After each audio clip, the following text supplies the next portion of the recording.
Bora começar aqui, mano. Deixa eu começar aqui a gravar aqui. Começar logo com uma pedrada. Começar com uma pedrada, mano. Ó. Só o spoiler. Ó, só o spoiler. Só o spoiler, mano. Se liga aqui, viu? Tá simplesmente no 0.00 segundos.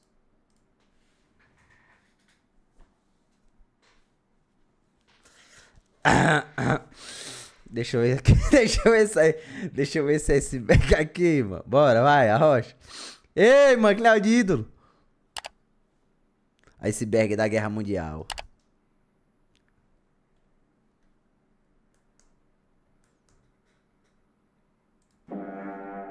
Vala. É do Almanac, rapaziada. Almanac do Mundo, o canal. Vai estar aqui na descrição o negócio aí, o canal do rapaz. Já deixei o like aqui, pode. Ah, Leozinho, não deixa o like. Deixa aí já aqui, ó. Deixa o like também aí, Barão. E esse maluco aí não é parente meu não, viu? Vocês ficam dizendo que é parente meu, mas não tem nada a ver.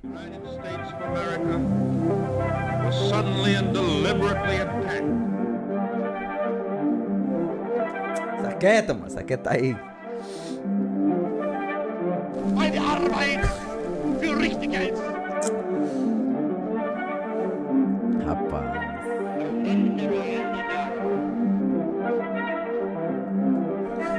É verdade que acabou a guerra, ele foi pra Brejo Santo, Ceará. Ele fugiu pra lá. O Lula, olha. Ah, não, é o Maduro. Ixi, Maria. Esse é o Maduro e o verde, hein? Imagina. Rapaz.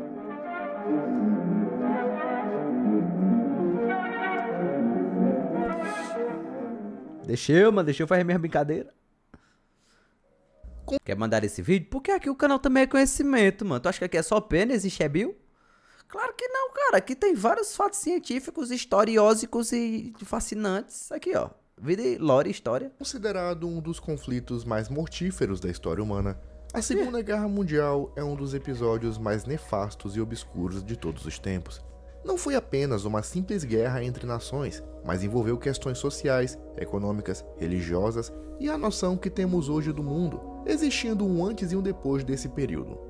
Para muito além disso, os 6 anos da Segunda Guerra Mundial foram de segredos, mistérios, acontecimentos bizarros e perguntas que até hoje enchem a imaginação de milhares de pessoas, sendo um dos temas mais representados na cultura popular atual. É verdade que o Bigodinho, ele não passou no negócio de arte? Nesse vídeo vamos... Eu tô brincando, eu fiz uma música sobre esse rapaz. Não, fiz não, esquece. Ninguém nem lembra mais disso. Ninguém nem lembrava mais disso. Fiz nada. Era uma história fictícia. Aí... Você se relacionar o cara aí, por que? Eu lembro até hoje, eu falei, isso no IA, por favor, faça uma música sobre um cara que reprovou na escola de artes e transformou o mundo em caos. Ele fez a música todinha, apenas. A vocês que falaram que parecia com a história desse rapaz aqui. Eu nem conhecia a história dele. Foi só isso que eu pedi pra fazer. O ditador das artes é bom. Mistérios e acontecimentos peculiares daquele período que ajudam a compreender um pouco o quão obscuro foi aquela época. Chegue, meu filho. Não se esqueça de deixar seu like. Por favor, Kevin, domine o mundo com pôneis safadas. Se inscrever no canal, ativar o sininho de notificações e seguir nossas páginas paralelas. Tudo isso ajuda muito no crescimento e evolução do canal. Aliás, se você puder, pode considerar em se tornar um membro, já que isso ajuda demais, principalmente porque o YouTube não é muito fã desse tipo de assunto. É não. Sem mais delongas, sem mais conversa. Mas não é educação? Educação acho que ele divulga não. O Castanhari lá passando altos conhecimentos. Calma aí, eu falei errado. Pegue um lanche, pegue uma bebida, que a viagem vai ser bem intensa.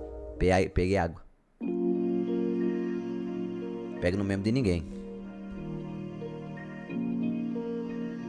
Ei, fique não, mano.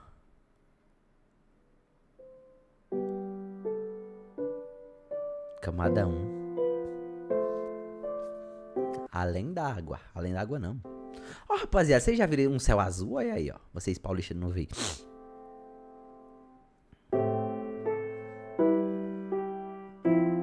Ei, mano, sabia não que a rapaziada larga hater no brasão de arma também não? Fala, nossa, ele é um pseudo historiógrafo. Eu não sabia não. Rapaziada, mete hater muito, mano. Sabia disso aí, não. A Segunda Guerra Mundial é hoje o conflito mais estudado e representado na cultura, já que marcou um antes e um depois em diversos campos, desde Complicado, hein? De concentração. Indústria bélica, política e ciências sociais. Diversas invenções como radar, bombas atômicas, penicilina e computadores surgiram durante e após a guerra, Foi já mesmo? que os dois lados investiram bilhões no desenvolvimento tecnológico para vencer o conflito. Teve o gás mostarda. Desgraça, desgraça. Após a guerra, Oh, é por isso que um Resident Evil faz sentido, pô. É uma arma biológica, tá ligado? Que a rapaziada faria e tal.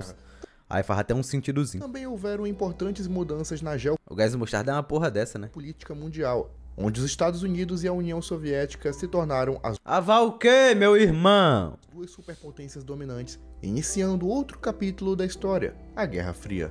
Foi graças à Segunda Guerra Mundial que surgiram também novos países, já que diversas ideologias de raças superiores permitiram a descolonização afroasiática, Gostava movimentos sociais como os direitos da população Ô, ficava brabo com um bigodão desse aí, ficava não? negra e maior foco no direito das mulheres e na O quê?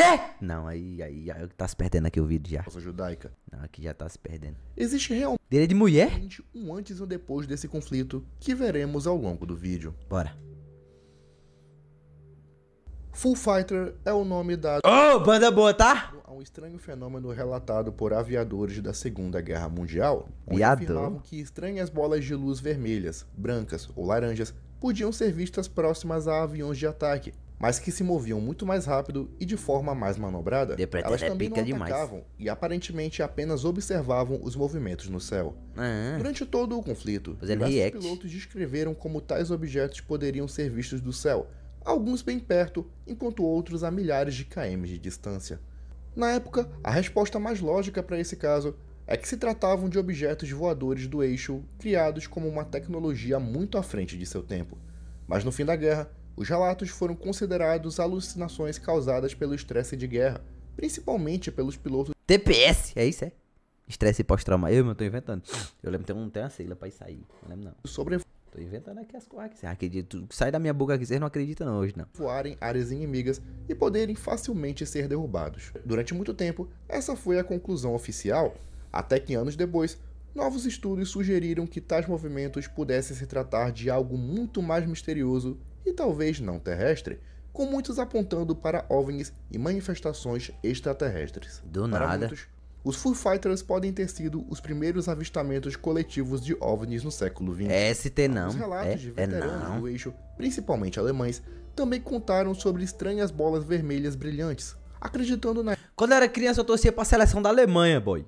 Mas não era nem por causa dessas coronas, nem sabia da história de guerra, não. Era só porque tem um jogador lá que eu achava muito pica, que era o Lucas Podolski. Nunca pesquisei pra ver se esse maluco era pica. Mas no Bomba Pet, esse maluco era bom que só uma porra. época que se Jogava. tratavam de armas Fazia questão de jogar com ele. A Alemanha, tu é doido? Era bom. Bomba Pet era bom. do inimigo. Isso aumenta ainda mais o mistério e o misticismo em relação ao fenômeno, o que o torna um dos maiores mistérios da Segunda Guerra Mundial. Conversa, olha lá, ó. É chroma key, mano. Aí a rapaziada botava o que quisesse aí, ó. PTSD. Aí, boy, eu não falei? Acho que eu só não botei o D. PSDB. Para quem não sabe, cada reinado de um imperador na história japonesa equivale a uma era. A Era Showa é o reinado do imperador Hirohito, que foi marcado pelo Araki! É, rapaziada, não tem jeito, é Jojo mesmo. expansionismo e ultranacionalismo japonês. Semelhante ao naishismo alemão e ao fascismo italiano, o nacionalismo Showa, também conhecido como fascismo japonês, defendia a Terra do Sol Nascente e seus habitantes como superiores aos demais, A China era nazista. tendo o direito de investir e conquistar diversos povos para integrá-los. Desde o final do século XIX, os japoneses já se encontravam em estado de expansão, com a anexação de China era União Soviética. Taiwan e da Coreia, e a posterior invasão da China em 1937. Eu não lembro de nada disso aqui, mano. É porque também eu não era vivo, né? Aí faz sentido. Não, pô. É porque eu tive que estudar pro Enem, que só é desgraça. Mas eu não lembro mais nada, não. Eu lembro que eu era afiadíssimo. Assisti os vídeos do Castanha 3 vezes. Todos esses episódios foram marcados por terríveis abusos dos direitos humanos, massacres, prostituição forçada com mulheres, Eita, peste. apagamento cultural e diversos crimes contra a humanidade, Tá, com alguns até hoje sendo amplamente negados pelo governo japonês. Ah, é fique. Os nipônicos também enxergavam seu imperador É difícil ver um véio asiático, né? como uma divindade na Ai, véio feio da... Terra, justificando as ações macabras tanto durante os massacres Pra compensar, hoje eles fazem anime hentai. Perfeito, perfeito. Não, eu acho que se igualou. Acho que estão perdoados, mano. quanto durante as batalhas. Um exemplo disso são os famosos kamikazes, pilotos que acabavam com suas Eu gosto daquele meme. O Japão, depois que você joga 2 bombas em cima da cabeça deles. próprias vidas para atacar o Então, o menininho assim, vestido de cosplay de empregada. inimigo em campo de batalha. Realmente é um dos episódios mais obscuros e monstruosos da história asiática, e ao longo do vídeo veremos alguns exemplos das atrocidades e megalomanias desse período. Eita. Uma das questões mais polêmicas sobre a Segunda Guerra Mundial Ih, tá em cima aqui, né? é a morte do bigodudo desmonetizador, Esse bicho é pai, ele matou até o cachorro, né? E você vai morrer, cachorro. que oficialmente ocorreu em 30 de abril Mata o cachorro aí, senão, rapaziada, é judia do cachorro. Ele matou o cachorro. de 1945, quando escondido num bunker e próximo de perder a guerra, o bigodinho acabou com sua existência junto com sua esposa Vocês são fã, rapaziada, da pessoa que matou o Hitler? e posteriormente alguns oficiais cremaram seus corpos Ei, uma brincadeira. para que não fossem feitos de troféus nas mãos do inimigo. Mesmo assim, essa explicação sempre Ei, tem mano. diversos furos Os caras... Cala aí, porque é paulista, mano. e contradições, Olha lá, o paraibano é contra. Perfeito, paraibano, você tá certo. além de que os soviéticos que alegavam possuir fragmentos dos corpos como cinzas, ossos e até um pedaço do crânio, Agora que eu vi, o bigode dele é torto, olha. É mais pra cá do que pra cá. não os mostraram em público durante muito tempo. Isso levou a especulações sobre uma possível fuga do bigodudo para não ser morto na guerra. Nos anos seguintes, após diversos relatos de oficiais nascistas vivendo Se liga, ó. Cadê? Bota aqui, ó. Um ovo. A piquinha. Mas também esse pai é a cabeça do Mickey, né, ó. Rapaz, olha aí, ó, as coisas tá tudo conectada, bicho. com identidade falsa, Eu acho que é assim que a rapaziada fica criando aquelas teorias, né? acho que é assim que a rapaziada começa, vai aquelas teorias do nada. em outros países, É o símbolo do bato. foram feitas investigações secretas do FBI e da CIA que buscavam encontrar Hitler vivendo em segredo em algum país do mundo, Brés Santos se... Ei! principalmente Brés Santos não, mano, tá pensando? na América do Sul, Aí, ó! onde diversos ex-oficiais e colaboracionistas viveram sob identidades falsas. Rapaz. Supostos avistamentos de Hitler foram feitos na Argentina, Paraguai e até no Brasil, onde existe até uma foto de um suposto homem que seria o Führer vivendo anonimamente no Não, ele... Primeiramente, nem agarrado com a nega ele tá, mano. Agora entende. Agora entende. O preconceito dele não deixava, não. Era mais fácil ele estar agarrado no outro caba. Era mais fácil estar agarrado no outro homem, mas agora numa morena? Né. Agora ele fosse. Agora ele foi. E realmente tem nada a ver, né? interior do Mato Grosso. Ah, era lá mesmo que ele tava. Em 2009, o pedaço do crânio que supostamente pertencia a ele e estava em poder da inteligência russa foi anunciado como sendo de uma mulher de aproximadamente 30 anos, Eu vi isso que aí. colocou ainda mais dúvidas sobre o verdadeiro destino do Führer. Isso aí não é fique, não? A maioria dos historiadores Ei, mas baixa a mão. morreu no bunker e foi cremado, embora admitam que a falta de evidências podem pôr essa Não, ainda versão não. em xeque. Tem nem o que é isso aí. Pode não. Considerado um dos episódios mais Aí é desgraça aí, viu? horrendos da Aí é desgraça. história recente, o Holocausto foi um processo sistemático de extermínio de grupos e povos Uma piada, mas pra banir você já quer 2 palitos, viu? Eu conheço vocês. considerados indesejáveis pelo governo naixista, principalmente os judeus. Entre 1941 e 1945, diversos grupos como judeus, ciganos, pessoas LGBT, pessoas com deficiências físicas e mentais, opositores políticos, ou qualquer um que fizesse oposição ao regime ou não fizesse parte da chamada raça ariana, Era uma ditadura mesmo, né? eram presos e condenados a trabalhos forçados. Não é possível determinar o número exato de pessoas que perderam a vida nesse período, mas historiadores colocam um número de entre 3 a 6 milhões de pessoas, gerando uma das limpezas étnicas mais terríveis de que se tenha registro. Muitas histórias de superação surgiram a partir daí, como por exemplo de Anne Frank, que contou em seu diário Ei, boy. Eu lembro que a gente tava vendo um vídeo sobre essa menina aqui, cara. Não era nem sobre ela. Eu não lembro o que era. Aí eu falei que ela era ficção. Eu falei que era ficção, mano. A rapaziada do chat todo mundo começou a acreditar que era mesmo ficção. Eu falei, mano, Vocês estão ligados que só pegaram várias histórias de judeus, né? E colocaram como fosse a história dela. É sério, Leozinho? Esse era um dos meus livros favoritos. O cara leu o livro e era jumento desse tanto. A rapaziada acreditou. Como se escondeu com sua família. Muito burro, rapaz, é muito burro. E várias Acredita em tudo que um bestão fala na internet, velho. Como é que pode? pessoas na Holanda ocupada. Oskar Schindler, empresário alemão que ajudou a salvar milhões de pessoas em sua fábrica e ganhou até um filme em Eu nunca chorei. Nunca chorei. Eu nunca li, não. Eu Maximiliano tô ligado que é triste. É porque é muito forte. Essas coisas que é muito forte, eu gosto de ver, não. Que eu fico traumatizado, vou mentir. Maria de Kolbe, Eu me sinto mal pra cacete. que morreu Ah, eu prefiro nem... Os alemão, na Alemanha é proibido falar sobre... Nem eles querem ficar, nem eles querem lembrar desse fato. Se eu não me engano, no livro de história deles lá, eles nem passam por isso, né? Nem sei também, tô inventando fake news aqui, rapaziada. Não estou afirmando nada, estou perguntando. Mas acho que nos vídeos de história deles lá, acho que eles nem devem falar sobre isso aqui não, pô. de fome como É como se fosse uma coisa vergonhosa pra caralho. Eles, ó, epa, nem sei. voluntário no campo de Auschwitz. São realmente Professor, em 1900 teve não isso aí não. Deixa. muitas histórias sobre essa época, que na verdade merecem até o seu próprio vídeo. Ao longo do vídeo, iremos Passa assim, lá é extremamente rejeitado, mas sempre reforça. Ah, menos mal, então. ver outros casos relacionados a esse período. A finada Rainha Elizabeth foi a monarca mais longeva da O nome dela tá certo? Elizabeth. história do Reino Unido. Acho que não, né? Porque eu apertou errado. Mas o que poucos sabem é que seus serviços ao seu país começaram bem antes de sua coroação. Em 1944, É verdade, nessa foto aqui ela tem 15 anos de idade? durante a Segunda Guerra Mundial, a então princesa Elizabeth participou do serviço territorial auxiliar como segunda subalterna 16. horária, Aí, mas estudei não. como motorista e mecânica. Ela foi a primeira pessoa da família real a se alistar voluntariamente nas Forças Armadas em tempo integral, mesmo contra a Ela parece o Gromit, do Chau Carneiro, a cara dela. O Gromit não, mano. O da fuga das galinhas lá, bicho. Do bicho dos dental, sei lá, mas lembro não como é o nome. vontade de seu pai. O ato ajudou na popularização de Elizabeth Ah, pô, Elizabeth! como a princesa herdeira e futura rainha, sendo requisitada em serviços da juventude britânica e jovens voluntários durante a guerra. No dia da vitória na Europa, em 8 de maio de 1945, Elizabeth e sua irmã Margaret Não, isso aqui não é Margaret não, mas isso aqui tá aí. se uniram à multidão Não tá, tá. Até o povo da plateia que tava lá. que gritava de alegria pelo fim da guerra nas ruas de Londres, Calma, tu faz piadinha pra amenizar a desgraça que é o vídeo, né, mano? Pelo amor de Deus. sendo reconhecidas por alguns cidadãos, o que aumentou ainda mais a sua popularidade como herdeira.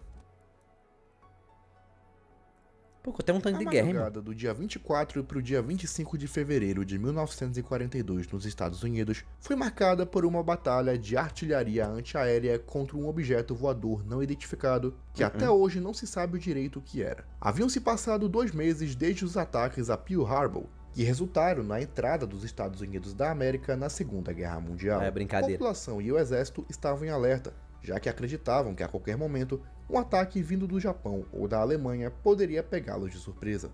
Foi então que na noite do dia 24 de fevereiro, estranhas luzes no céu foram avistadas pela população de Los Angeles, luzes essas que pareciam ser parte de uma aeronave. Logo o exército emitiu uma sirene que alertou que as pessoas se escondessem nos porões enquanto a artilharia abriu fogo contra o objeto, acreditando se tratar de um avião japonês. Foram mais de 1.400 tiros que aparentemente não causaram Chama-se tu pra participar dessa guerra, moleque. Tu ia. mal algum à aeronave, que se foi pelo oceano para nunca mais ser vista, com os últimos tiros sendo dados nas primeiras horas do dia 25. No dia seguinte, De que lado é os principais jornais do país falaram sobre o Los Angeles Times emitiu essa foto que se tornou símbolo desse episódio, que entrou para a história como a Batalha de Los Angeles. Nenhum destroço da aeronave foi encontrado no dia seguinte, por isso inicialmente o governo alegou que se tratava de um balão meteorológico. Dizendo que era mentira. Incluindo militares, alegaram que o objeto se movia muito rápido para ser apenas um balão. Era Ainda mentira, hoje, mano. existem muitas especulações sobre a Batalha de Los Angeles, com algumas teorias apontando para uma aeronave beta no eixo testada em nunca território vi. inimigo. Nunca vi ainda sobre isso o aí. primeiro grande contato de uma nave extraterrestre no século XX. Rapaz. A Ordem 227, também conhecida como Nenhum Passo para Trás, foi a ordem dada pelo Alto Comando do Exército Vermelho na União Soviética no dia 28 de julho de 1942, durante os avanços das tropas alemãs em território nacional.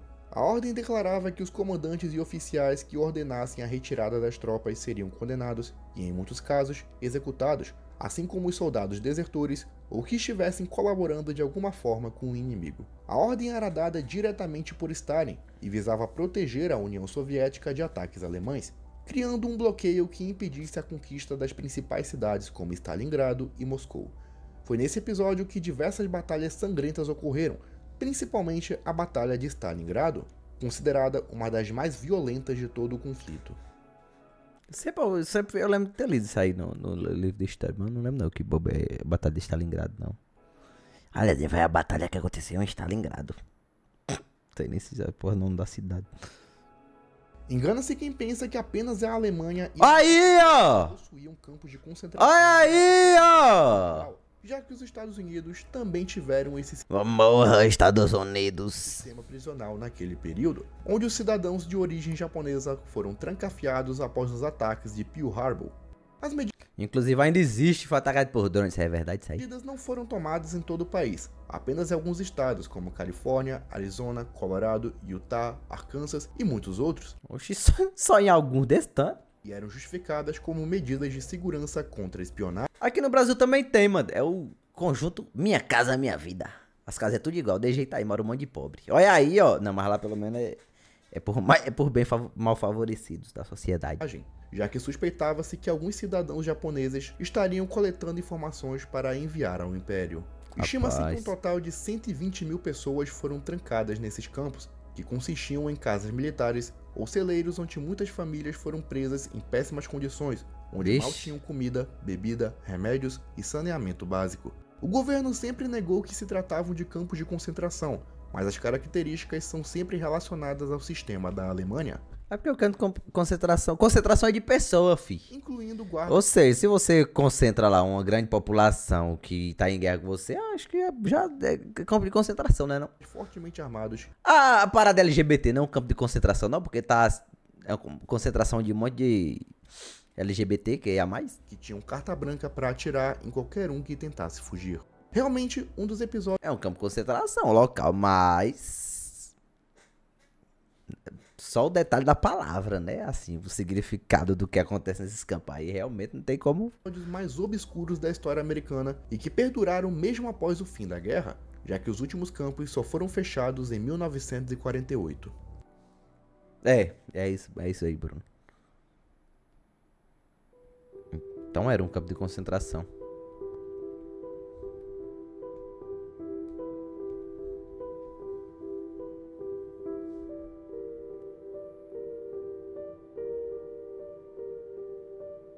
Camada 2. Vala. O oficial de inteligência Hiro Onoda foi um militar japonês que lutou no exército imperial durante a Segunda Guerra Mundial, mas que permaneceu por 29 anos escondido nas selvas filipinas até se render em 1974. Esse aqui é aquele cara, não sei, pode ser que ele conta aqui agora. Tem um cara que disse que lutou uma guerra e ficou se escondendo. A guerra já tinha acabado e ele continuou escondido achando que ela estava acontecendo. Sendo o último soldado de todo o conflito a entregar as armas, mesmo após 30 anos de ter acabado. Onoda fazia parte do corpo militar que lutou na ilha de Lubang, nas Filipinas, e quando ele e seus companheiros receberam a notícia da rendição japonesa, acreditaram se tratar de uma estratégia do inimigo e permaneceram escondidos na selva, sobrevivendo à base de comida roubada. Mesmo ouvindo propagandas sobre o fim da guerra e recebendo até cartas de seus familiares, eles se recusaram à rendição. Esse cara tava capeche, viu? Já que o orgulho e o nacionalismo japonês era maior do que qualquer coisa nesse momento. Realmente, ele voltasse pra casa, pegasse o filho dele vestido de cosplay e era pia nesse filho. O que? O que tá acontecendo aqui? Tá aqui a filha dançando K-pop. Ah, o K-pop é da Coreia. Tanto, com o passar dos anos, alguns de seus companheiros se renderam, enquanto outros foram morrendo, sobrando apenas Onoda em 1972. Pai, eu quero ser idol. Aí o que, menino? Até Ai, pegar uma espada pra nós guerrear, filho de rapariga. Que em 1974 foi encontrado por um estudante japonês. Ele tentou convencer o oficial a se render, coisa que ele afirmou que só faria se seu antigo comandante do exército fosse pessoalmente ordená-lo, coisa que o governo japonês aceitou e enviou seu antigo superior em pessoa para pedir que se rendesse. Caralho. Onoda então finalmente entregou suas armas e sua espada, sendo oficialmente o último soldado rendido da Segunda Guerra Mundial. 30 anos depois da guerra, bicho. Quando retornou ao seu país, ele foi recebido como um verdadeiro herói e viveu o resto de sua vida sendo reverenciado por isso. Léo, você lutaria na guerra da independência do Ceará? Eu acho que teria. Eu lutava, meu irmão. Durante a Segunda Guerra Mundial, a Disney esteve envolvida nos esforços de propaganda em favor das potências aliadas de diversas maneiras. Embora não estivesse diretamente envolvida Fazer em react ações da militares, Walt Olha lá, rapaziada, ó, apenas. Disney contribuiu com a produção de animações e diversos produtos que incentivassem a Eu te ensino a pilotar drone, mas tu ia ser meu inimigo, meu irmão. Porque se a gente fosse fazer uma independência do Ceará, provavelmente a guerra ia ser contra o próprio Brasil, não era não? Quem fosse contra, acho que o Nordeste todinho se aliaria. Olha aí, mas aí, Barão. Não vou falar besteira não, deixa quieto. a compra de bônus na Vai que o povo me mata aí. guerra, que eram as formas pela qual o exército norte-americano conseguia angariar fundos. Um dos mais famosos foi o curta Der Führerface, onde O Pato Donald. mostra o Pato Donald como um soldado nazista Clássico. enquanto é explorado pelo regime, para no final isso ser mostrado como um pesadelo e ele acabar acordando enquanto abraça a Estátua da Liberdade, numa clara mensagem pró-americana. O curta ainda acaba com um tomate sendo lançado na cara do bigodudo, que garantiu o Oscar de melhor animação em 1943. A parada do Capitão América não era um bagulho pra lutar contra um bagulho assim também? Outros curtas de outros personagens também apresentaram propagandas antinazistas, inclusive de outras companhias além da Disney. A empresa do Ratinho também ajudou com a venda de produtos licenciados vendidos em eventos antes da abertura da Disneylândia. Muitas animações também buscaram ampliar o contato com países aliados, principalmente na América Latina, com a política de boa vizinhança, com personagens como Zé Carioca e Pantito Pistola. Esse do meu eu nunca vi, não. É um assunto bem interessante, mas que merece o seu próprio vídeo. O misterioso iceberg do Walt Disney. Anjo da Morte é o apelido que ganhou o médico alemão Joseph Mengele Tô ligado não, que isso aí não. devido às suas experiências bizarras em seres humanos. I know now, know now, it you love me. Esse aí é uma... Nem sei se é esse não, mano. Esse aí era o cientista. Ah, então nesse aqui não, nesse aqui não. É porque eu lembro de ver um... assassino em série. Que ele... meio que ele... ele era famoso por esconder judeus e... tirar eles do país, tá ligado? Em segurança. Só que ele não fazia isso. Todo mundo que ia pra lá, ele prendia e fazia experimentos. E no final jogava no ácido sulfúrico. Porque ele só era um assassino em série mesmo. No campo de Auschwitz. Entre suas experiências se encontravam experimentos com filhos e gêmeos, a fim de descobrir os genes da raça ariana e testes de dores físicas e emocionais em pessoas. Ele era um dos médicos mais poderosos daquele campo, decidindo quem Cabra era ruim, hein? útil a viver e quem era descartável na sua visão. Cabra Daí ruim. vindo o famigerado apelido. Ele é considerado um dos seres humanos mais nefastos que já existiram na história, contribuindo para Midilori, milhares de pessoas num dos episódios mais obscuros de todos os tempos. Após a guerra, Mengele viveu no interior da Baviera até 1949, quando fugiu para Buenos Aires. Lá, ele conseguiu viver por algum tempo com seu nome verdadeiro, até que descobriu que estava sendo procurado pelo Mossad, o serviço secreto israelense que buscava nazistas fugitivos por todo o mundo. Por isso, ele fugiu para o Paraguai e posteriormente para o Brasil, onde viveu em algumas cidades de São Paulo trabalhando como fazendeiro com o nome falso de Wolfgang Gerhardt. Morra, São Paulo. Por anos, Mengele viveu longe de sua família, que sempre soube que ele esteve aqui, e em algumas cartas suas era evidenciado o ódio que ele sempre sentia pelo Brasil, já que considerava os brasileiros como uma sub-raça inferior. Ah, Barack, só o que tem aqui é raça mestiça, fi. Ele morreu em 1979, quando foi vítima de um ataque cardíaco numa praia de Bertioga, no litoral paulista. Após 6 anos, seus restos mortais foram identificados e a memória do Anjo da Morte era tão nefasta que nem mesmo seus filhos reivindicaram sua ossada, que atualmente se encontra em poder do Departamento de Ciências da USP, em São Paulo. Realmente, um fim merecido para um dos seres humanos mais cruéis de todos os tempos. Cabra ruim mesmo. Porra, mas pior que ele só morreu de... Acaba vivendo a vida dele todinha, mano. Que desgraça. Nem ninguém pra dar uns tapas na orelha dele. É. Considerado um dos idealizadores do Holocausto. Por outro lado, eu lembro de ter visto um alemão que ele realmente, ele pegava crianças judias, tá ligado? E realmente ajudava a tirar do país. Inclusive tem um vídeo até que bonitinho, acho muito bonito esse vídeo. Esse vídeo eu tava vendo ele semana passada, eu acho, ou 15 dias atrás. Muito emocionado, tava vendo. Que era um cara, ele tá assim no auditório, o Schindler, acho que é. Ele tá assim no auditório e na sala tá cheio de gente assim no auditório, tá ligado? Aí, da lista de Schindler, não sei. Ah, então é desse filme?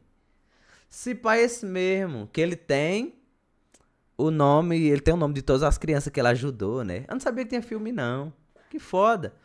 Aí, se eu não me engano, nesse trecho, a pessoa que tá no palco diz, né? Que, ó, do seu lado tá fulaninho de tal, que você salvou durante a Segunda Guerra Mundial e tal. É bem bonito o vídeo.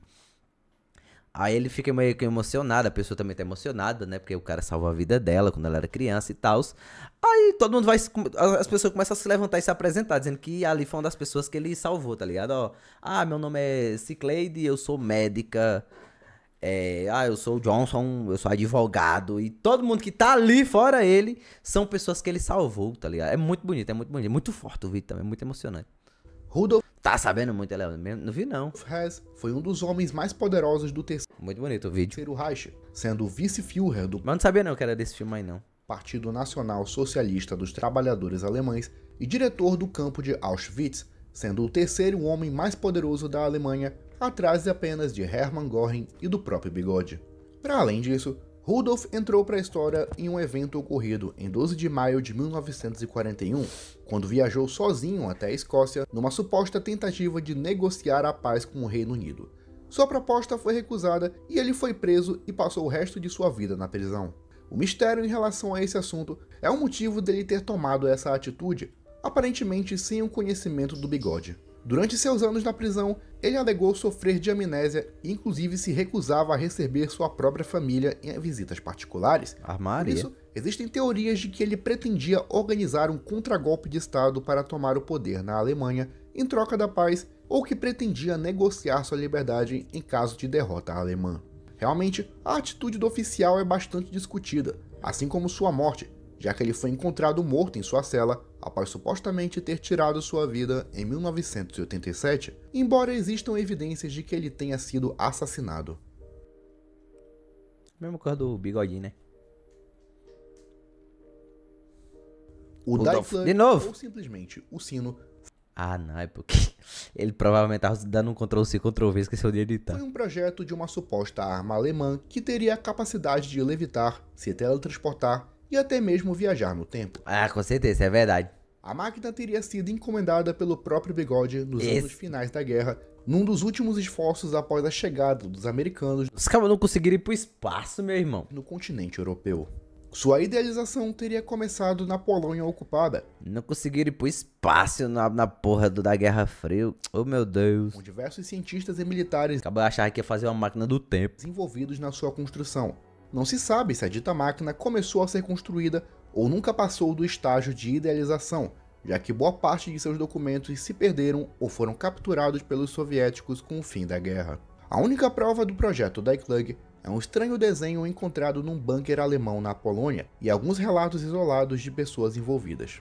Há quem diga que a máquina chegou a ser finalizada, mas que viajou no tempo antes da captura ou que foi destruída para que não caísse nas mãos dos americanos e soviéticos, Foi simples. já que era uma tecnologia muito avançada para o seu tempo.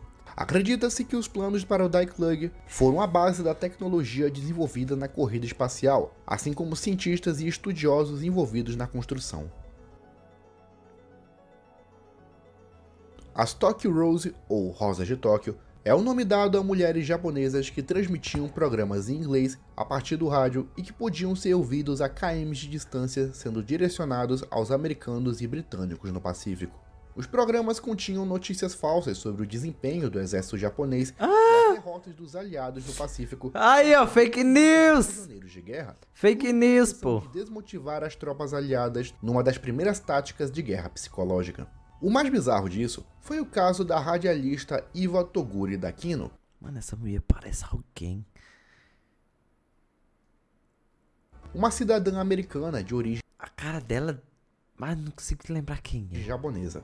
Ela nasceu na Califórnia em 1916 e estava visitando alguns parentes no momento em que os Estados Unidos declararam guerra ao Japão. Sem ter como retornar, afinal os dois países romperam relações e precisando se sustentar, Eva aceitou o trabalho por saber falar inglês fluente e serviu como radialista até o fim do conflito. Após isso, ela foi presa pelo exército americano por cerca de 1 ano, mas conseguiu escapar da morte após ser constatado que, de fato, ela estava sendo obrigada a fazer o trabalho sujo. Ainda assim, ela teve dificuldades em retornar ao seu país de origem por diversas acusações de traição, recebendo o perdão presidencial apenas em 1977 e retornando definitivamente aos Estados Unidos. Eva morreu em Chicago em 2006, com a A mulher era mais bonita velha do que nova. idade de 90 anos. Ninguém não vive aqui mais até 90 anos, não. Victor Godard foi um piloto da Força Aérea Britânica e é conhecido por uma suposta experiência com viagens no tempo. Ah! Em Claro! janeiro de 1935, Porque foi assim que o nazismo venceu, né? Godard voava próximo de uma base aérea escocesa e, segundo seu relato, enquanto regressava Ah, é o do que o avião vai pro outro mundo e volta? Tem isso aqui, eles retratam isso aqui no... Zero no Tsukaima. Zero no Tsukaima tem... Eu não sei se é esse cara, mano. Mas é uma parada assim, que ele tá no meio da guerra mesmo e vai pro outro mundo. Também tem outro anime que também retrata isso daí, cara. É Log Horizon? Não lembro. encontrou um clima hostil, mas ao passar por uma nuvem escura que bloqueou sua visão por alguns segundos, encontrou um céu ensolarado. Isekai Loli? Não, Isekai Loli não, mano. O Isekai Loli, ele morre mesmo. Ele é um assalariado todo fudido, morre, aí vai pro outro mundo que... Tu viu Zero no Tsukaima? Oxi, foi um dos primeiros animes que eu assisti, cara. Quando retornou à área da base, Detestava... Não, mas acho que foi nesse anime que eu aprendi a odiar tsundere. Porque a Luísa era tsundere demais. Eu detestava, e chegava as gostosas e alisar o Saito. Aí... O Saito... Também o Saito era sem vergonha, né, mano? Aí não perdi a oportunidade. Aí a Luísa ficava com ciúme. a encontrou totalmente diferente do que estava antes, praticamente reformada e com veículos de ataques mais modernos. Além disso, notou que o uniforme dos soldados era diferente do que estava acostumado. Ele deu outra volta e Não, se for considerar os Isekais, Zero no Tsukaima foi o primeiro Isekai que eu vi mesmo. novamente entrou numa nuvem que bloqueou sua visão, mas quando saiu dela, encontrou um céu novamente hostil. Eu já vi essa história. No Zero no Tsukaima fala dessa porra aqui mesmo. Ao aterrissar, ele contou sua experiência aos seus superiores, que não deram importância e seriedade, mas surpreendentemente, seus relatos bateram perfeitamente com as mudanças que a Força Aérea Britânica teve após o começo da guerra. Por isso, muitos consideram o relato de Victor Godard como um verdadeiro caso obscuro de viagem no tempo. Mas é massa, tipo, essa teoria é legal. Bom dia. O Raio da Morte é um projeto de arma secreta que o Império Japonês desenvolveu contra os aliados. Baseando-se no Raio da Morte de Nikola Tesla, o governo imperial investiu 1 milhão de ienes no desenvolvimento de uma tecnologia parecida. Cientistas e militares japoneses chegaram a criar um protótipo denominado como Raio da Morte Kugo, mas que só conseguia lançar raios a curta distância e demorava até 10 minutos para recarregar, com o alvo tendo que ficar parado durante esse tempo, sendo por isso uma arma bem ineficiente. Muito Na ruim. rendição japonesa, em 1945, os projetos para desenvolver o Raio da Morte foram abandonados. Pô, não tem uma arma laser, não. Porque, tipo, imagina a desgraça. Porque, tipo... tipo aqueles raios laser de Resident Evil, existe. Então, o chafanta do nada. Porque, tipo... Tipo, lá e os carai, tá ligado? A gente vê laser em todo canto e tal. Vai tirar plasma, boy? Porra, eu tô perguntando na moralzinha, bicho. Não, porque, tipo, se vier daqui a porra daqueles raios laser... Dá pra... Tem. Porque se realmente dá pra só apontar. Porra, tá vindo um monte de rapaziada guerreando assim, ó. Correndo, tá ligado? Usam para antidrone atualmente. E é. Não, mas raio laser de destruição, assim, meu. Leão. Tem assim também. É tipo, é só dar uma saraivada nem sei se a guerra ainda é. É que na minha cabeça eu tô vendo aqui os vikings lutando. Guerra medieval, aquela espadada. O cara pegava uma arma laser e só passava assim, ó, no meio. Iron Bean is real. Pode peguei Fanta aí. Esse refrigerante é o melhor de laranja que tem. parecer engraçado, mas a Fanta que tanto amamos aqui no Brasil foi produzida graças às ações da Alemanha nazista. Durante a guerra, as fábricas de Coca-Cola do país não poderiam receber os ingredientes necessários para a produção em larga escala, principalmente após 1941. E tem outro de laranja? Tem pra caralho. Quando o governo norte-americano... É porque, cara, você tem que lembrar que refrigerante tem aquelas fake zona, tá ligado? Inclusive tem um refrigerante que eu gostava aqui, que era refrigerante Helva, olha o nome. Era muito bom. Aí tinha, ó, aqui tinha, ó, Frevo, Helva. Eu lembro que tinha Big Gin. Big Gin era classicão demais aqui antigamente. Big Gin. Big Gin é de que marca? Big Gin. Big Gin ainda existe? Aqui, ó. Big Gin. Pô, mas o Big Gin antigão, vixe. O Big Gin antigo. Refrigerante. Antigo. Ou era bom, ó. Eu tomava Itubai, né? Pois é. Big Gin. Aqui, uma Big Gin clássica. Essa laranja aqui, ó. Big Gin, laranja. Tu é doido, mano. Era bom demais, e era bom demais. E aí depois mudaram Big Gin, virou isso aqui. Eu nunca mais vi Big Gin, não. Nunca mais vi Big Gin, não. Big Gin era muito famoso. Era muito famoso aqui, bicho. Big Gin ainda existe? Ainda existe? Sim, o Big Gin ainda existe. É um gin americano produzido... Não, pô, refrigerante. Refrigerante. Xereta, é verdade. Ah, não tem não. Não, o refrigerante Big Gin não existe mais. Ele foi fabricado pela Big Gin Refrigerante e saiu dali em 2007. Embora tenha sido um produto popular no Brasil, especialmente na década de 70 e 90, a marca não é mais comercializada. O nome pode gerar confusão com o refrigerante Gin. Não teve grande sucesso nos 80, mas também para linha. No entanto, o Gin não, quis saber do Big Gin. Big Gin não existe mais, faliu. Ah, que droga. O Big Gin era tão bom. Pois é, aí ó, tem Coca. Ah, é, a última que eu vi, que é Piratex, era Total. Eu fui beber com uns amigos nossos, eu falei pra vocês que eu saí no final de semana, né, fui beber, e a gente tava com orçamento pouco. Aí a gente comprou os refrigerantes tudo pirata, pô. Aí o refrigerante tava de R$3,50. Uma Coca original era um 10 conto. Eu comprei 3 refrigerantes de R$3,50, era o preço da Coca praticamente. Peguei 3 sabores, Total. E o refrigerante não era ruim, não. Bom. Proibiu as empresas de fazer negócios com a Alemanha. Foi então que essas fábricas se tornaram independentes e passaram a produzir uma nova bebida com novas substâncias conhecida como Fanta. Toma. No fim da guerra, a Coca-Cola passou a ter os direitos do refrigerante e passou a produzi-lo em legal. escala, sendo hoje uma das bebidas mais populares de todos. Perfeito. É top 3 refrigerante pra mim. Na minha cabeça, vamos lá. Primeiro, Cajuína. É porque tem que lembrar também que Cajuína é da São Geraldo. Eu fui pra Fortaleza, bicho. Todo local que eu entrava, eu pedia uma Cajuína. Não tinha. Em Fortaleza não tinha. Ó, vamos lá. Primeira, Cajuína, São Geraldo. Segunda, Fanta.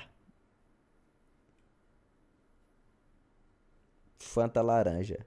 E terceiro, Guaraná. Quarta, pode ser a Coca mesmo. Laranja ou uva? Laranja, certeza.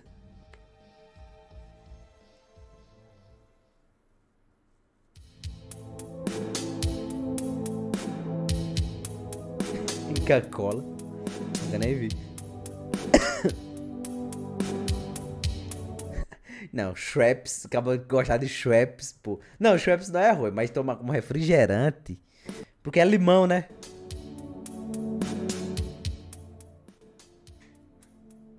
Em 5 de dezembro de 1945, pouco tempo depois do término da Segunda Guerra Mundial, uma missão de 5 aviões da Marinha dos Estados Unidos realizava uma missão de treinamento no Oceano Atlântico a partir da Flórida. No entanto, a missão jamais retornou, terminando com o desaparecimento dos aviões e seus 14 tripulantes. Uma missão de resgate chegou a ser enviada e também sumiu do mapa, gerando Maria! mistério e intriga sobre esse episódio que se Ai, tornou pé. um dos mais enigmáticos da história da aviação norte-americana. Foram de Zé Caima, foram pra outro mundo. Documentos da Marinha posteriormente relataram o pânico de alguns tripulantes, principalmente pelas falhas nos mecanismos de localização como bússolas e radares e o mau tempo que estranhamente se formava. A conclusão foi que os aviões caíram por falhas humanas e algumas anomalias climáticas.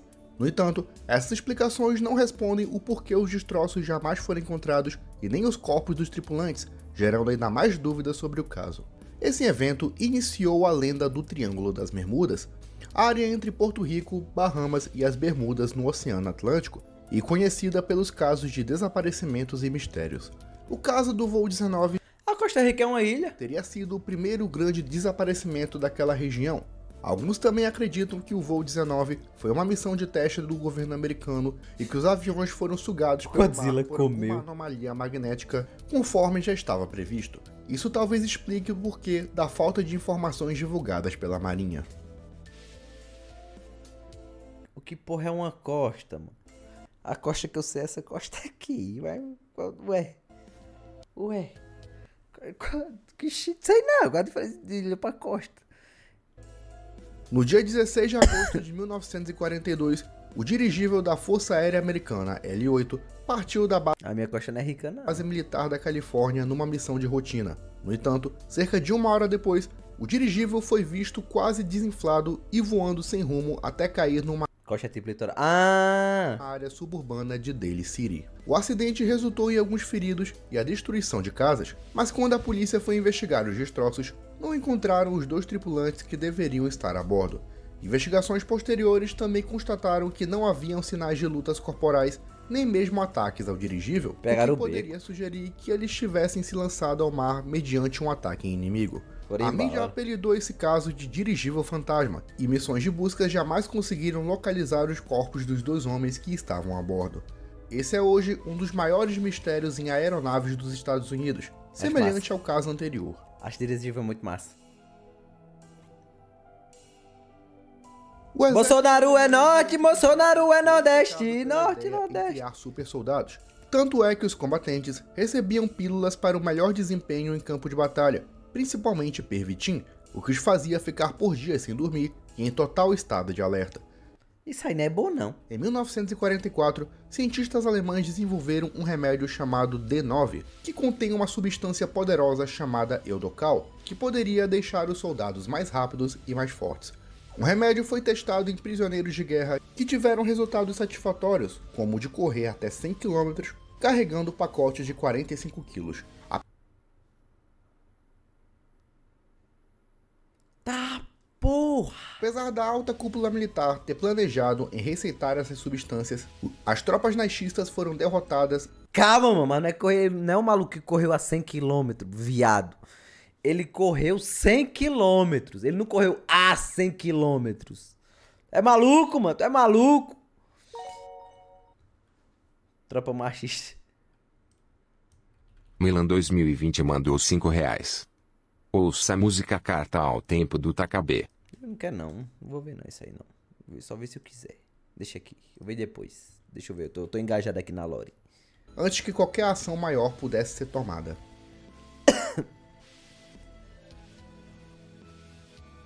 No dia 10 de julho de 1945, quase 2 meses após a rendição da Alemanha, um submarino alemão U-530 surgiu repentinamente na costa argentina, próxima à base naval de Mar del Plata. O Argentina. mais estranho é que a embarcação estava sem bandeiras, sem documentos e sem parte de sua tripulação. Oxi. O comandante posteriormente se entregou às autoridades sem oferecer resistência e sem explicar tanto sobre o submarino, e a partir daí surgem diversas teorias, com a mais difundida sendo que o submarino U-530 estava transportando ex-oficiais nazistas que buscavam asilo na América do Sul.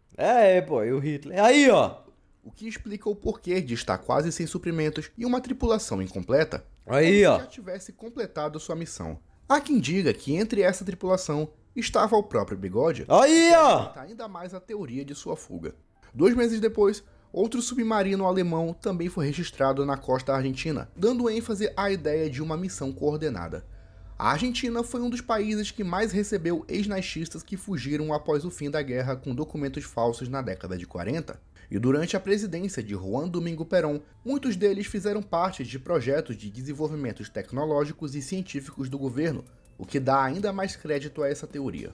Pela falta de documentos e do nome dos supostos fugitivos, é difícil dizer 100% a razão do submarino alemão ter se rendido naquele momento e naquele país, mas a teoria mais consolidada é que realmente tudo não passou de uma missão secreta. Há quem diga também que documentos sobre tecnologias avançadas e tesouros também foram levados da Alemanha para a América do Sul em Mas claramente segredo. está em missão, né, boy? Que oxe, do nada o submarino emerge. Bom. É, mas tava aí por quê? Ah.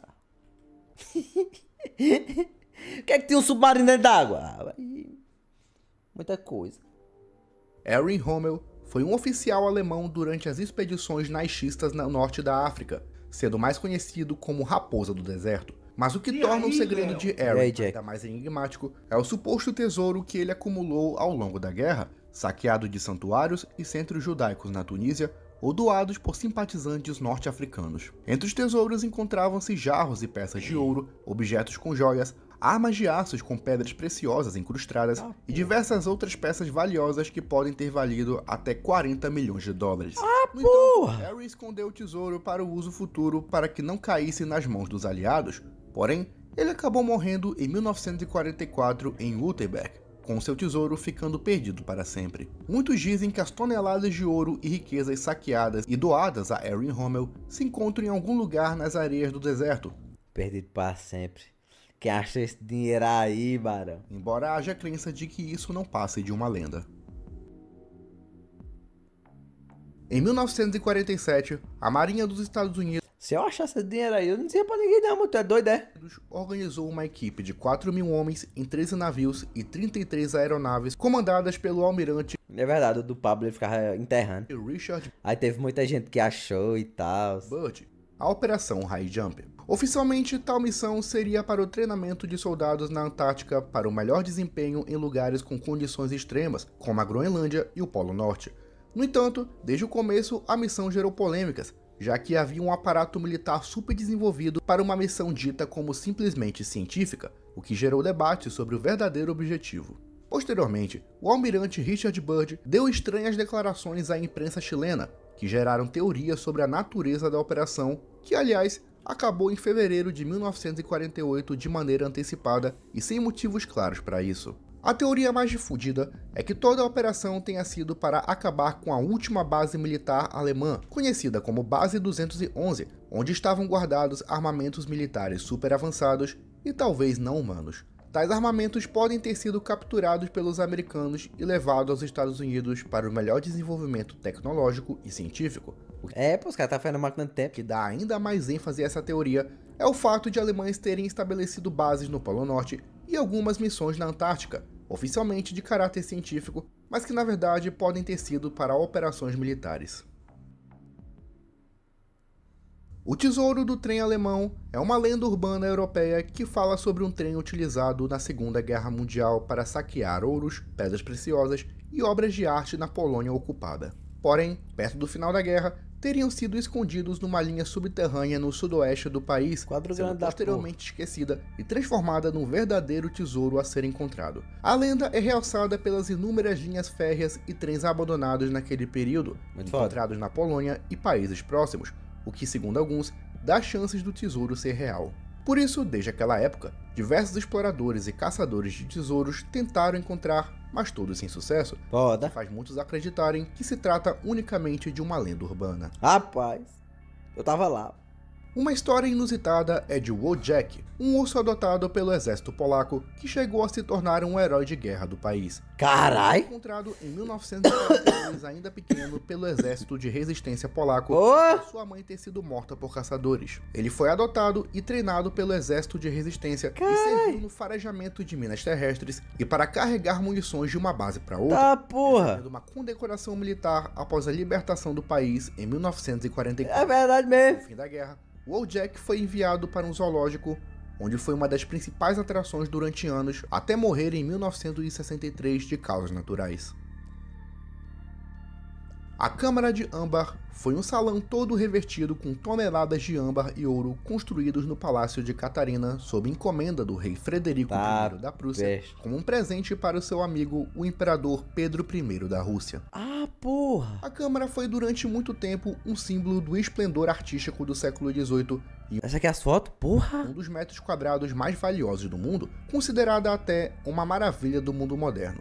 Quando os alemães invadiram a União Soviética em 1941, a sala foi desmontada e seu destino permanece um mistério. Realmente não se sabe o que foi do material valioso que formava parte da câmara, com a teoria mais famosa de que ele foi saqueado por oficiais e soldados perto do final da guerra, embora seus pedaços jamais tenham sido recuperados. Nunca tem uma sala só de ouro, velho. Parte da câmara foi reconstruída em 1979 pelo governo soviético e transformada no museu, mas o paradeiro do material original permanece totalmente desconhecido. Ouro não, os dois, é os dois. É os dois, boy. Escutou não, foi... Mad Jack, ou Jack o Louco, foi um oficial do exército britânico que lutou no dia D armado com uma espada e um arco e flecha. Segundo relatos da época, o soldado conseguia se esconder em pontos estratégicos e lançar flechas a longa distância que acertavam em cheio os soldados alemães. Por causa de sua ousadia e em saber do perigo de ser morto em qualquer momento, foi apelidado de Jack o Louco. Cara, esse cara, já tem a patente alta já, pô.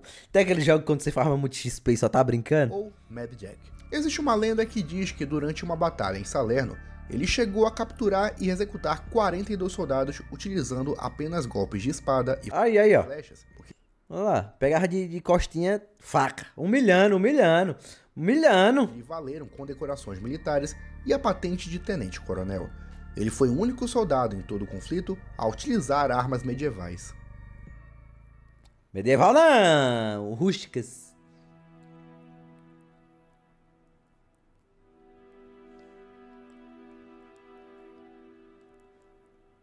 Camada 4. Ao longo dos anos, muitas foram as Sobrinho? especulações sobre o bigode alemão, principalmente se ele teve filhos ou não, com algumas pessoas indo a público alegar que são filhos ou parentes próximos dele. Por que alguém alegaria isso, bicho? E tanto, Por que alguém alegaria, o velho? fato que quase Não, se fosse eu não alegava isso não, eu tava insano, né? ninguém sabe é que o bigodudo desmonetizador teve sim um parente que era totalmente o contrário dele. William H. era sobrinho de Alois, o meio-irmão de Adolf, e que nasceu em Liverpool, no Reino Unido, em 12 de março de 1911. Ele cresceu em seu país de origem e viveu na Alemanha entre 1932 e 1938, onde chegou a conhecer seu tio, que naquela altura já era chanceler. Apesar do grande poder e riqueza dado à sua família, quando iniciou a guerra, William renegou esse nome e apelou ao presidente Roosevelt que o aceitasse na marinha, alegando que seria útil aos seus interesses. Eu vi isso aí, né, mano? Ele foi contra o seu próprio tio, praticamente. Surpreendentemente, a petição foi aceita e William ingressou na marinha e foi utilizado como propaganda anti-alemã durante a guerra. Ele chegou a publicar um artigo na revista Look, onde começava com a declaração: "Por que odeio meu tio?". Ele obteve a cidadania norte-americana e mudou seu nome para William Patrick Stuart Houston, vivendo em Long Island até sua morte em 1987. O cara pegou o nome estadunidense mesmo, não foi? Heinrich Miller. Eu achava esse bigodinho muito style, esses que era bem fininho, só a besteirinha. Eu achava muito pico. Foi um dos maiores comandantes da SS durante o Terceiro Reich. Que do ritmo, Sua brutalidade e caráter impetuoso. Após o bigodudo tirar sua vida, Heinrich desapareceu do mapa após o dia 1º de maio de 1945 e desde então tornou-se um dos criminosos de guerra mais procurados do mundo. Apesar de intensas buscas pelo FBI e a KGB nos anos 40 e 50, nenhuma pista sobre seu paradeiro foi descoberta. Por causa disso, surgiram diversas teorias ao longo dos anos, como sua fuga para a América do Sul com uma identidade falsa, caralho, por que esse povo fica vindo pra cá? ou a captura e posterior execução por tropas soviéticas. Sai, não quer não, aqui não. Quero aqui não. Miller morreu pouco antes do fim da guerra, com análise de documentos afirmando que seu corpo foi sepultado próximo a um bunker, onde o bigode também estava escondido, e posteriormente enterrado no cemitério judaico de Berlim. Mesmo assim, é difícil determinar se os restos mortais são ou não de Miller. Aí é paia, né, mano? Porque os caras enterraram o cara na desrespeito com o judeu tudinho. Devido à falta de DNA original para comparar. Ele permanece como um dos poucos líderes naististas de alto escalão que jamais foram capturados. Os Acabou foi enterrado entre judeus. foguetes V2 foram mísseis balísticos desenvolvidos na Alemanha que foram as primeiras armas de longo alcance a serem utilizadas operativamente e representaram um avanço importante na tecnologia balística. Um lança-míssil? Foram utilizadas pela primeira vez em setembro de 1944 e tinham como alvos locais em Londres e as principais cidades britânicas, causando danos significativos e grandes perdas humanas. Também. No entanto, seu impacto na guerra foi limitado, visto que eram difíceis de precisar e atingir seus alvos certeiros, por isso muitos deles caíam fora de seu objetivo previsto. Além disso, sua produção e manutenção era cara e necessitava de muita mão de obra, por isso os foguetes V2 não foram tão desenvolvidos pela indústria bélica alemã. Só porque era caro e dava trabalho. A desgraça que ele fazia. Foi um veículo blindado alemão bastante inusitado. Segundo documentos encontrados após a rendição da Alemanha, se tratava de um mecanismo de reconhecimento e não se sabe muito mais sobre suas funções, já que os documentos sobre sua funcionalidade jamais foram encontrados. Atualmente, existem algumas réplicas em museus sobre a guerra, mas seu funcionamento e mecanismo são totalmente desconhecidos. Não sei pra que serve mesmo, não. Parece um pneu. Durante as invasões japonesas pela Ásia Oriental, vários comandantes do Yamashita. exército imperial saquearam as riquezas históricas de países como Malásia, Filipinas, Indonésia e Vietnã. Um dos maiores saqueadores foi o general Tomoyuki Yamashita, também conhecido como Tigre da Malásia por seus crimes de guerra nessa região. Já ouvi esse nome. Yamashita era conhecido não apenas por saquear tesouros de povos inteiros, mas também por orquestrar genocídios culturais em todo o Sudeste Asiático, o que lhe valeram o julgamento e a condenação à forca em 1946. Mas uma lenda que recorre sobre tal personagem é que no final da guerra, e já sabendo da derrota do Japão, Yamashita teria escondido uma quantidade exorbitante de ouro saqueado das Filipinas, mas que foi tomado como boato durante muito tempo. Mas em 1972, o aventureiro filipino Rogério Rojas teria encontrado através de um túnel parte do tesouro saqueado por Yamashita nas Filipinas. Ele entregou. Onde encontrou uma grande estátua de Buda banhada em ouro. E ele entregou. Essa estátua o levou à fama internacional, o que deu um chamariz a mais a essa história, Mas porque também era filipino, né? Era praticamente como se fosse dele mesmo. incentivando outros caçadores de tesouro da região a correr atrás. No entanto, em 1973, Aí tem que pagar o imposto agora em cima dessa estátua que você achou, meu irmão. Rojas foi à mídia e aos jornais Ô, Léo, qual miojo vocês me recomendariam comprar? Carne com tomate. Da Nissin. filipinos, alegando que o tesouro havia sido roubado por homens Tu é doido, tem miojo melhor não. a mando de nada mais nada menos que Ferdinand Marcos, o então presidente das Filipinas. Rojas então moveu uma campanha internacional para recuperar o Buda de ouro, não só pelo seu valor monetário, mas também histórico e pessoal, visto que ele havia tido um grande esforço em encontrá-lo. O processo perdurou por quase 20 anos, onde nem ele e Marcos chegaram a ver seu fim, com ele falecendo em 1987 e Marcos em 1989. Aí como não compensou, tá vendo? Em 1996, a Corte de Justiça havaiana condenou a família Marcos a pagar uma indenização de 22 bilhões à família Rojas, o que seria o equivalente ao Buda de ouro encontrado anos antes. Apesar do local exato onde o filipino teria encontrado o objeto nunca ter sido revelado, o episódio incentivou buscas tanto de filipinos quanto de caçadores e aventureiros de outros países, um caso semelhante ao Tesouro dos Romanov, citado no nosso vídeo sobre mistérios da Primeira Guerra Mundial. Aqui tem um negócio semelhante. Aqui tinha uma teoria. Não era uma teoria. Tipo, as pessoas mais velhas, ela enterrava todos os seus dinheiros, tá ligado? Ela botava nas botijas de ouro. Quem já deve ter ouvido falar já, tá ligado? Eles guardavam esse dinheiro, botavam tudo dentro do... Era tipo um pote, enterrava e deixava lá enterrado lá. Aí, tanto que antigamente tinha muita gente que ia procurar e achava. Esse meu bisa tinha um pote cheio de moeda. Aí pegava e enterrava, tá ligado? Aí, tanto que tem teorias aqui que às vezes você acorda, normalmente você sonha. Você tá ali dormindo, tá ligado? Aí apareceu o avô, bisavô, e fala, ó, a minha botija de ouro tá enterrada em tal canto. Aí a rapaziada ia lá e desenterrava e realmente tava lá mesmo. Nunca vi se um negócio desse era real não, tá ligado? Mas...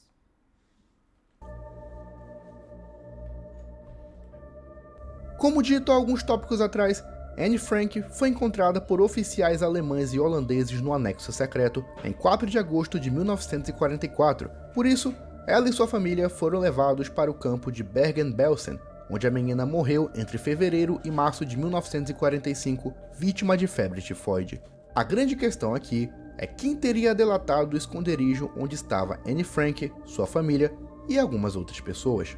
Muitos historiadores tentam desvendar esse segredo há anos, utilizando o diário da menina Anne, as cartas escritas por elas e outras pessoas do anexo secreto a pessoas do exterior, e memórias de Otto Frank, o pai da menina. Entre os suspeitos estão William van Mahen, funcionário que trabalhava no andar de baixo do esconderijo, mas também Lena Blarderen, funcionária que ajudava a controlar as pragas do depósito. Um dos mais polêmicos é Arnold Vandenberg, membro do Conselho Holandês Judeu, que teria delatado esconderijos de forma anônima para livrar ele e sua família da perseguição. Isso segundo um estudo de Rosemary Sullivan, autora do livro A Traição de Anne Frank. Coitada, né, véi? Que é considerado o relatório mais bem detalhado sobre o assunto. De qualquer forma, ainda existem muitas polêmicas e mais de 30 pessoas que estiveram envolvidas na história da menina. É o livro dela todinho, é o diário dela, né? Com as cartas que ela fez. Que são tudo foi ela quem suspeitas de ter delatado escreveu. Ela e todas aquelas pessoas. Badia. O projeto do canhão solar se trata de uma lenda sobre uma suposta arma secreta que os alemães utilizariam para exterminar seus inimigos. Os planos seriam de uma estação espacial que conteria um grande espelho, que assim como uma lupa, concentraria a energia solar e poderia atingir qualquer ponto desejado Eu pensei no Monark mesmo. pelo planeta, Eu pensei no Monark mesmo. sendo talvez uma das primeiras armas espaciais já idealizadas. Caralho, Porém, meu irmão, devido uma lupa, os caras queriam fazer uma grande lupa. Os altos custos e a tecnologia da época, seria impossível criar essa arma, e Porra. ela ficou apenas no campo das ideias, com diversas representações atuais de como ela seria. Não existem documentos oficiais que deem crédito a essa ideia, mas que é louco pensar que um projeto desse chegou a ser pensado, com certeza é. Maconha. O soldado mais jovem a lutar durante a guerra foi Sergei Aleshkov, de Ixi. apenas 6 anos e de origem soviética. O menino habitava uma pequena aldeia na fronteira com a Alemanha, e durante a invasão na Operação Barbarossa, ele foi o único sobrevivente da aldeia que foi massacrada pelos invasores. Ele vagou por alguns dias pela floresta, se alimentando com o que encontrava pela Caralho, 6 anos? em uma base militar soviética. Ele foi alimentado pelos soldados, e ao ver que a justiça não poderia ampará-lo naquele momento, o pequeno Sergei foi adotado pelo comandante da base e foi aceito no exército de forma simbólica. Porra. Mesmo assim, ele ajudou seu país ao se esconder pela floresta e encontrar soldados inimigos escondidos, o que lhe valeram as condecorações oficiais como qualquer combatente.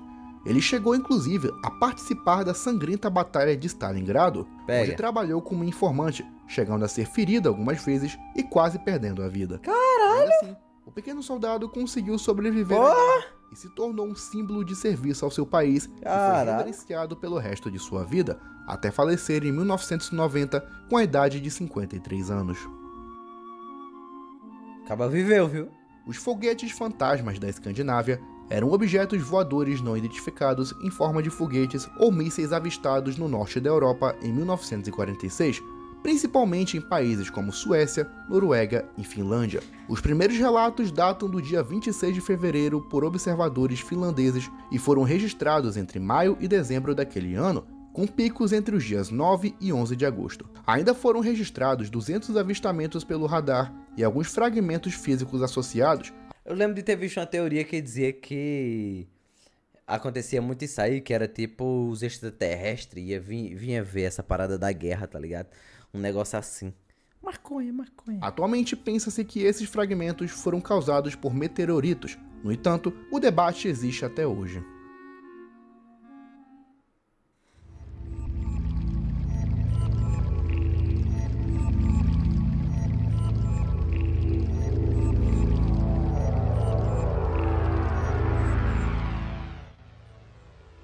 Com certeza você já deve ter visto essa fotografia em algum momento de sua vida, Vi não. que é mostrada como símbolo de resistência alemã durante o período nacional-socialista. O que nem todos sabem é a obscura história que existe Chegou por na Guerra trás. Mundial. Supostamente um homem que se recusou a fazer a saudação foi August Landmesser, um oficial da SS que apenas se filiou ao partido nazista para mudar de vida financeiramente. No entanto, durante o começo da perseguição aos judeus, ele se apaixonou por uma mulher chamada Irma Eckler, que surpreendentemente era judia. Eles mantiveram uma relação às escondidas durante anos, evitando em se casar com ela para não atrapalhar sua carreira militar. Quando a relação foi descoberta e a identidade de Irma foi revelada, ele tentou se casar com ela no civil para salvá-la da morte, principalmente por ela estar grávida Já era. naquele período. Mesmo assim, seus esforços não tiveram resultados e Irma Eckler foi presa no campo de extermínio de Bermung. Era melhor ter tirado ela do país, né, bobão? Quanto a August, ele foi condenado a um sistema militar prisional e pretendia livrá-la daquela situação após a guerra. Em 17 de outubro de 1944, Ela morreu. ele foi enviado para um batalhão penal na Croácia e desde então, sua vida é um total mistério. Ele foi declarado como desaparecido e procurado após o término da guerra, Ele foi embora, né? Provavelmente desistiu e falou, porra, velho, pegaram minha mulher. sendo declarado oficialmente morto em 1949. Realmente, uma história trágica por trás de uma das fotos mais impactantes da história. Realmente. A Unidade 731 do Exército Japonês foi uma unidade secreta para o desenvolvimento de armas biológicas e químicas. Oi! Mas o bizarro é que as cobaias humanas eram utilizadas em experimentos bizarros, que incluíam chineses, filipinos, manchus, coreanos, soviéticos e diversos outros grupos humanos considerados raças inferiores. Oxi! Os experimentos incluíam cirurgias, testes com armas bacteriológicas e diversas outras atrocidades que eu prefiro não mencionar aqui para Os caras faziam a mesma não coisa. ter problemas com a plataforma, mas que você pode encontrar facilmente aqui pelo YouTube. A Unidade 731 funcionou entre 1936 e 1945, onde um número estimado de entre 20 a 300 mil pessoas perderam a vida de maneiras terríveis e desumanas. Nem mesmo crianças e idosos escaparam dessa carnificina. A existência da unidade foi desconhecida por muitos anos aqui no Ocidente, principalmente porque os depoimentos de sobreviventes foram utilizados pela China comunista como propaganda do regime anti-japonesa.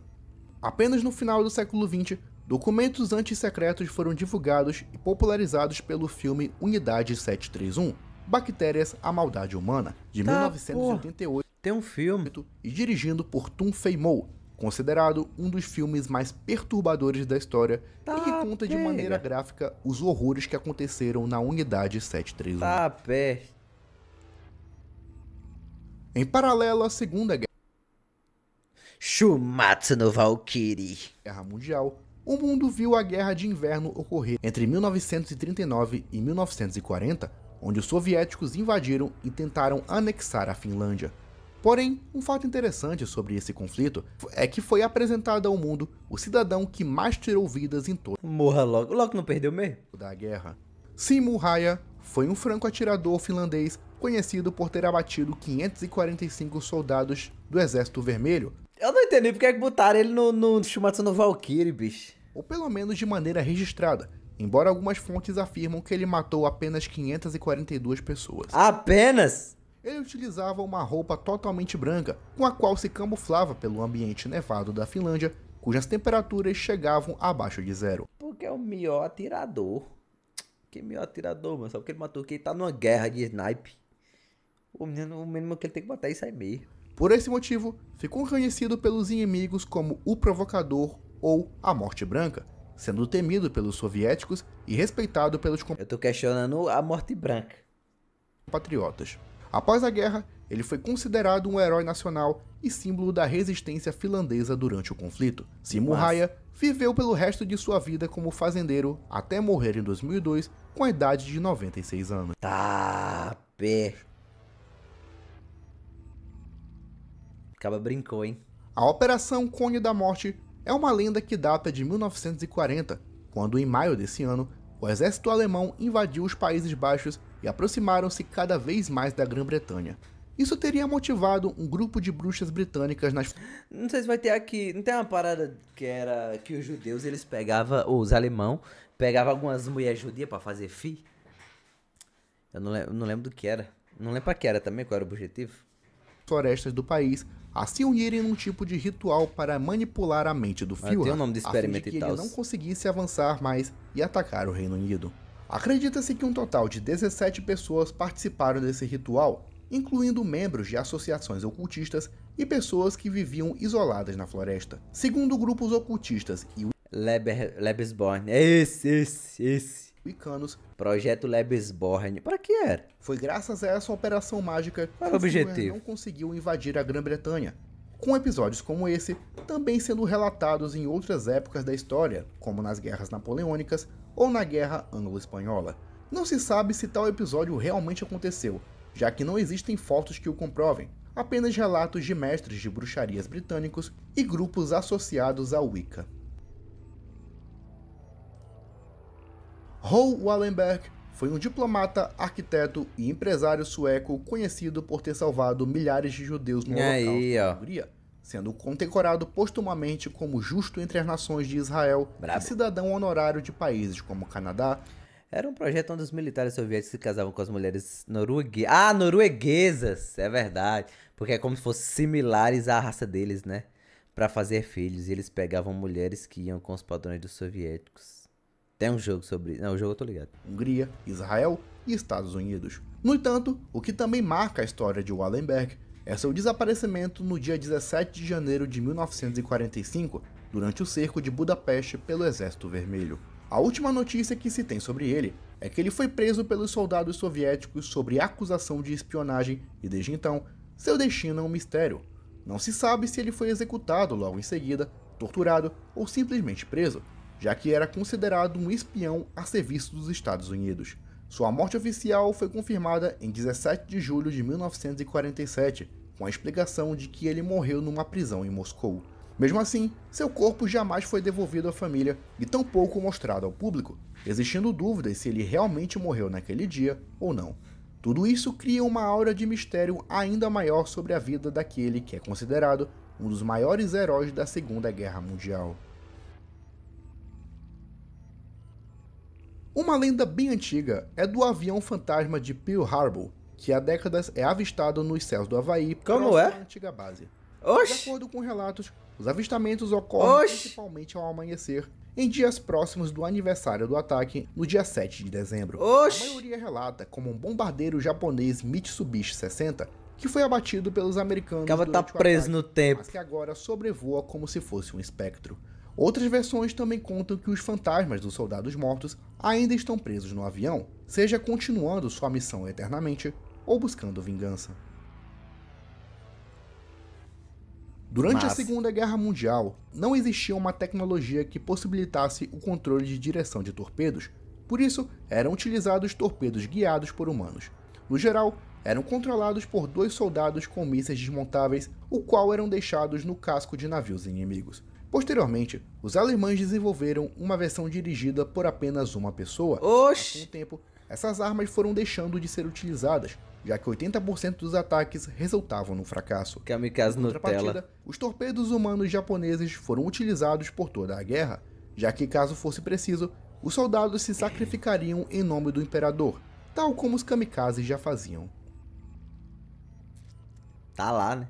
Subhas Chandra Bose foi um líder nacionalista indiano que lutou pela independência de seu país do domínio britânico. Durante a Segunda Guerra Mundial, ele se aliou ao eixo por acreditar que assim, seu país teria mais chance de ser libertado, chegando a se encontrar com as máximas autoridades alemãs e japonesas e a oferecer seus serviços estratégicos em batalhas do Sudoeste Asiático e subcontinente indiano. No entanto, após a derrota dos japoneses da Birmânia, Chandra desapareceu após o dia 18 de agosto de 1945, poucos dias antes da rendição.